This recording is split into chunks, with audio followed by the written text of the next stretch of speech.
I am Priggya and with me is Shalini. Hello, Shalini. And we'll be Hi discussing today Priggya. about,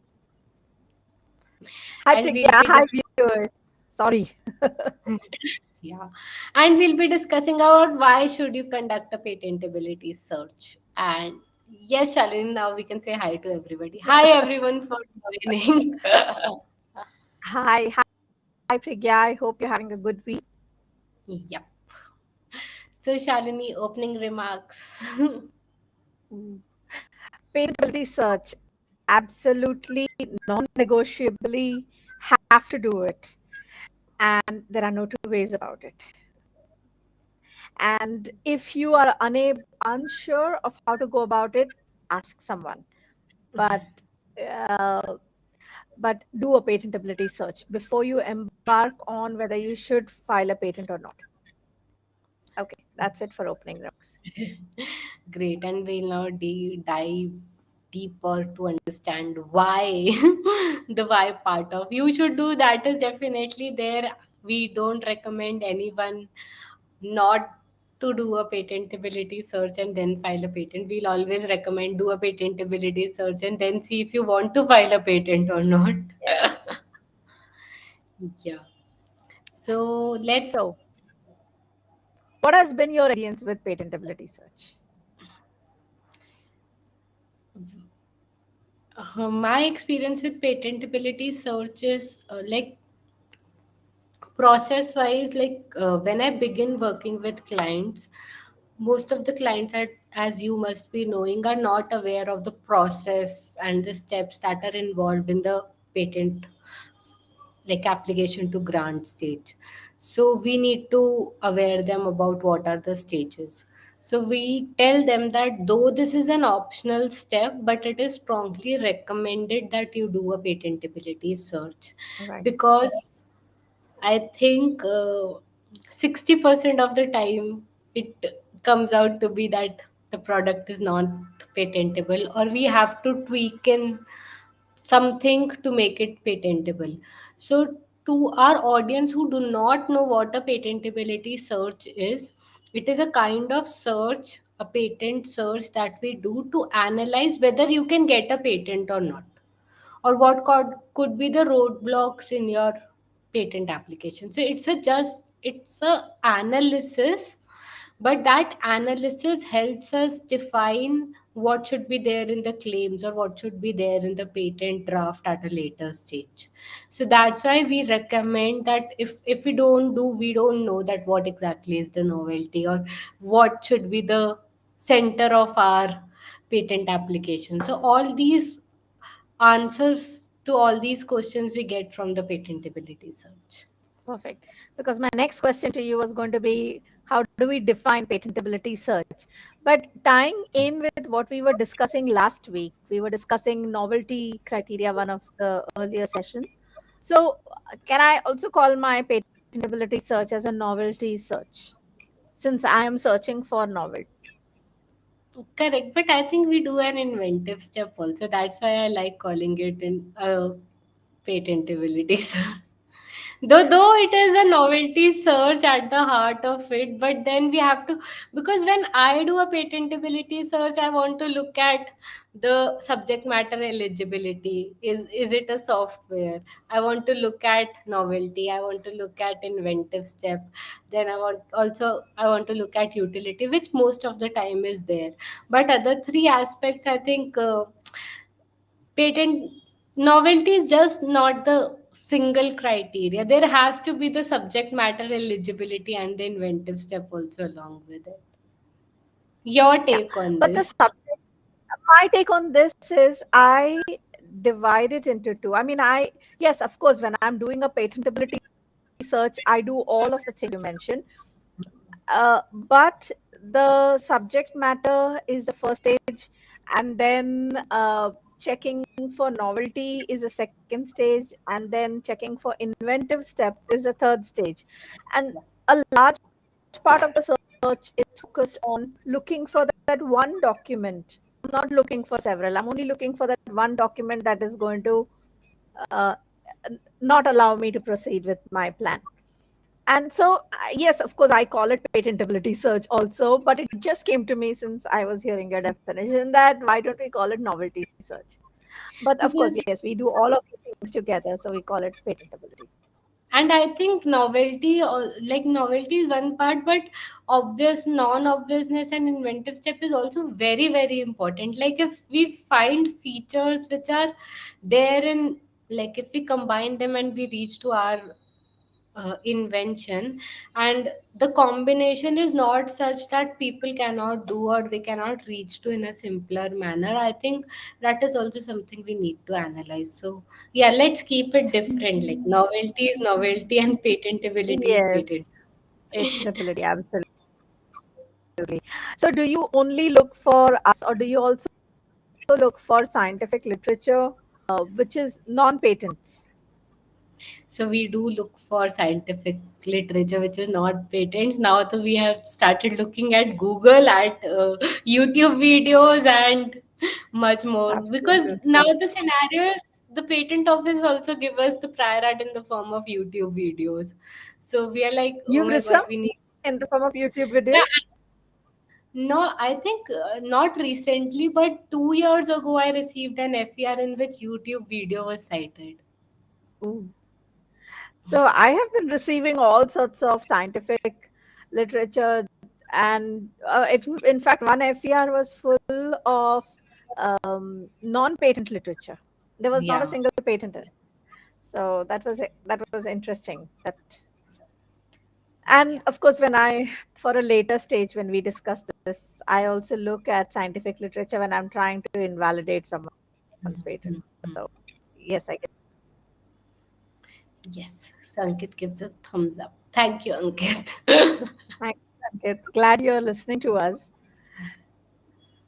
So, how do we go about? There are several search softwares, patent softwares for patentability search, right? Right, like Micropat, and then we have our science publication softwares that are available with universities. So, how effective do you think these are? Shalini, I think like, see there, you also know that there are paid softwares and we have some unpaid resources. Like we have USPTO, the patent office websites of various countries. Then we have European espace.net. Then we have WIPO database, Patent Scope, IPO, then USPTO. And then there are softwares like Thomson Innovation Orbit, Derwent, Pat's and I and Okay. a number of other softwares. Yeah. So what is the major difference between the two is like if you are spending 10 hours going on the softwares, like the normal unpaid softwares, you'll be spending 4 or 5 hours on a paid software, but Right. none of the criteria, like neither the unpaid software nor the paid software, you can be 100% sure. The level might Absolutely. increase, but you cannot be 100% sure. And another my take on softwares is sometimes, we get applications or the prior art from China, from Korea, and from other non-English speaking countries where the official language is not English. So in that case, some of the databases are helpful. Hmm. And I think an often underestimated, underappreciated aspect for patentability search is looking for synonyms. Correct. And we get the keywords that the client shares with us, and it is our duty, our actually our job, that we have to look for the synonyms of that word. Do you look for synonyms often? Yes, so Shalini, here what we can do is probably we can distinct the patentability search into two things. One is the keyword based search, another is the feature based search. So initially, I think initially mostly keyword based searches were used. Now people have started using feature based searches. So Yes. what we have started doing, or our ecosystem as a whole, the patent attorneys have started doing is they have started dividing the invention into features, and then the Keyword. features are converted into keywords, or features are seen as a whole in the patent applications, and then individual feature is checked for the prior arts. So I think Yes. that is a better approach than what we were using, like synonym based search, framing long keywords. Of course that is also helpful, but then somehow the feature based search is what I like, and the idea with what I like. So I do both. I do list out the keywords also. And in those Yeah. keywords, I also look for synonyms, because this one time I had come across a search where it was for an electric socket kind of thing. And the document that destroyed the novelty was called a receptacle, Yeah. and which was a synonym for plug point or a socket. And so since then I always do, even though we also do feature based, but I also spend some time doing keywords and synonym based search. Yeah, absolutely. I think that is required, we cannot skip that. And to our audience who are fine, who want the simplest database that they want to use and check out for themselves, is Google Patents, one of my favorites. And quick, like very quickly, if I want to just if my client says that okay, I don't want to do a patentability search, I tell them okay, don't do a patentability search, open patents.google.com and search your invention there. Yes. Are you able to find it or not? Yeah, I do the same. That it's a good place to jump off and Yeah. get into finding doing your patentability search. Absolutely. But I think mostly we don't find applications which are not in English there very easily. So that's why Yes. sometimes it acts as a roadblock. So Hari Prasad says the discussion is interesting. I want your take on inventions which are not novel but they are non obvious. Can any invention exist like that? Shalini, your take to this answer. Okay, so let's break it down. Thank you, Hari Prasad. We also like hanging out here on Tuesday evenings. So inventions which are not novel, that means that something like that exists in the prior art. Total. So by that definition, it becomes obvious. Yeah. But maybe you want to flip it over and say something that is novel but obvious. Yeah. That we could have. That we could have. But the very fact that they are not novel means that there is something exactly like it in the public domain. We want, Correct. if you imagine that all the inventions that exist in that field are at this level, then your invention has to be one step above. So it's a new that you're seeing from there, well as it's you are climbing a step to reach there. So it is not obvious on how to climb that step if I'm looking at it in physical exercise form. So, Shalini, absolutely, I completely agree with you that something which is not novel should be like it would be obvious because it's not novel, it is obvious. But I'll share a peculiar scenario which I received in one FER, and I was amazed by the reasoning the patent office had given. They had agreed that our invention is novel, and they said that your invention lacks inventive step, and they had cited only one prior art. So Okay. what was the reason behind that? Was okay, out of four features, three features exist in the prior art which they had cited, and fourth feature was too general that for that prior art is not required. And I was amazed by this reasoning. Oh my god, how can you do this? At least if you are saying it's too general, give me a prior art for it. So that Yeah, was one absolutely. peculiar case that I received. I don't remember from which patent office. It could be India or US. I do not remember. It's a long while ago, but the way we answered the office action was like, okay, this can happen. Like we will not get an objection for novelty, we'll get an objection for inventive step, that too with one prior art. So that was one interesting So to give get. a slight background on what Prigya is talking about, novelty, if someone has an objection to your novelty, they only need one document to cite it. But for prior art, for non-obviousness, they have to have multiple documents, because all of those combined together teach, suggest, motivate you to make your invention. So novelty destruction is destroyed by one document. Obviousness, non-obviousness is destroyed by multiple documents. Correct. So in that case, the FER example that Prigya is talking about is certainly surprising.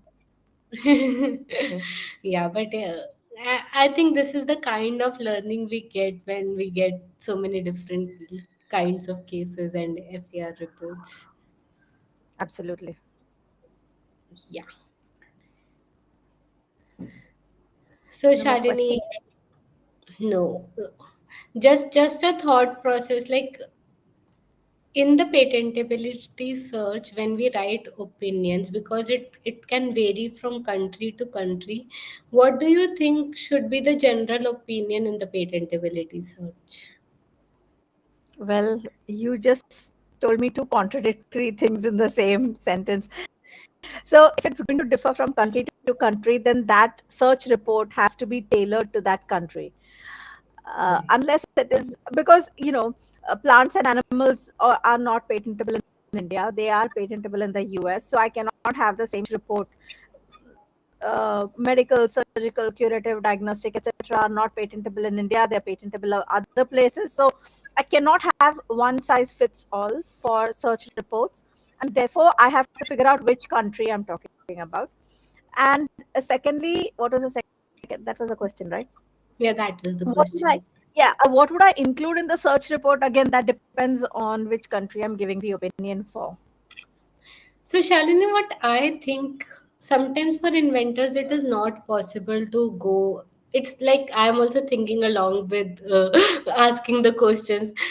So it's what I think is sometimes it's not possible for the inventors to specify in which country they going to file the patent application or what they're looking at certainly, but they know the first country where they want to take entry in.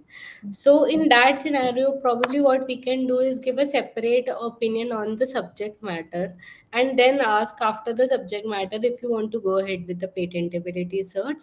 And because the TRIPS agreement also says novelty and non-obviousness and subject matter eligibility and utility are the main concerns. So I think the focus of the search could be novelty and non-obviousness or inventive step, as we say in India. Hmm. Yeah, then it makes sense to break it up like that. Absolutely. And then there is a question from a LinkedIn user. If one prior art has all the claims matching with the instant invention, then in that case, also do we need multiple prior arts to destroy non-obviousness criteria? Prigya? So I was just checking who has sent the comment. Let me open LinkedIn to see.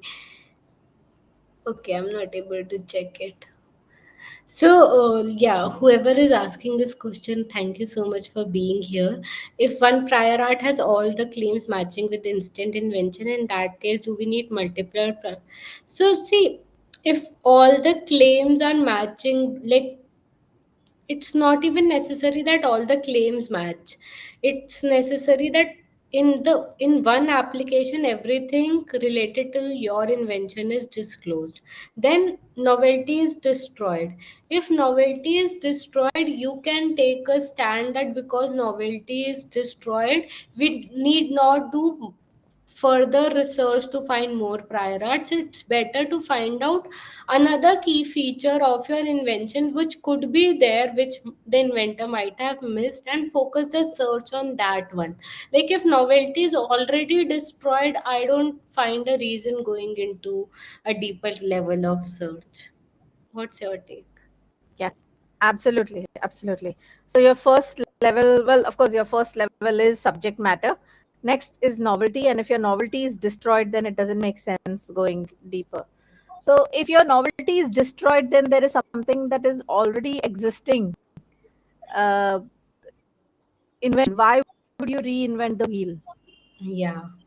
So this question was from Mr. Rohit Mishra. Thank you, Rohit, for joining. So yes, yeah, I think then though people for the sake of search report we do give prior arts just to satisfy the clients that okay we have done the research, but it is not required. If you like generally we should explain to our clients that because the novelty is destroyed, we need not do the further research to find it. Absolutely, absolutely. Doesn't make sense. Yeah. So yeah, Shalini, I think that's all. We have discussed the patentability search and how we can take, like, why we should do a patentability search. I know we haven't gone into the details of how to do search and that because that could be another topic someday. But why we need to do the patentability search is clear that we need to analyze novelty, inventive step, subject matter, eligibility, and utility. Then only we'll get a patent. If we do not if we are clear that we are not satisfying the patentability criteria, we'll not file the patent application, save a lot of money and time. Shalini, Absolutely. your last views on this. Paternity search is before you enter a new country, you have have a map of that country, you have to have a map of the places you're going to visit, you want to have an itinerary. And I think a patentability search report is just that. It gives you a map of what already exists in that domain and how you should tread. You don't want to step on anyone's toes. At the same time, you want to make sure that you're going to get your patent granted. And that is why you should go in fully prepared, because when you see your first interaction with existing prior art should not be the FER. Yes. So I think for that reason, go well prepared into filing your patent, and for that you need a patentability search report. Perfect. So, yes, I think we can wind up the session. If you have any more queries, please feel free to write to me or Shalini. Will be happy to guide you. Thank you, Shalini, for your presence, and we'll come back with another topic next week. Thank you, Prigya.